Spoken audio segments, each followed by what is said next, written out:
institutsioonide usaldus peale COVID-i kriisi on üldse täielikult alla kukkunud, et seda võivad ka siis pagunitega teadlased teile väita. Kõike on läbi nisti uuritud, eks.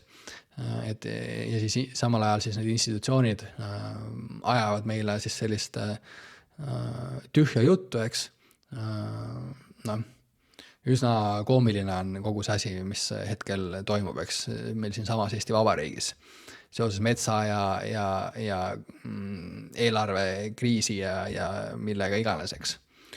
No ja siis see kõrgelt kukkumine, seda ei tulnud siia, et eks on näha, et kas seal on mingid kõrgelt kukkumisi ka, et hoiame siis silmad lahti sellel suvel. Muster kokkuvõtvalt siis iga Jupiteri Pluto opositsioon viimase sajandi jooksul on toonud kaasa korduvat stsenaariumi. Võim, mis ületas oma volitused. USA. Olgu liiga ambitsioon, korruptsioon või võltsmoraali kaudu. Jõuab vältimatu paljastuse või kokkuvarisemiseni. Üliambitsioon, paisumine, paljastamine, kukkumine. Me näeme Venemaa suunalt seda, me näeme ehk USA suunalt seda USA lagunemisest või sarnaselt nagu Nõukogude Liidu lagunemisest räägivad siin päris mitmed inimesed nii Eestis kui välismaal. Ja me näeme,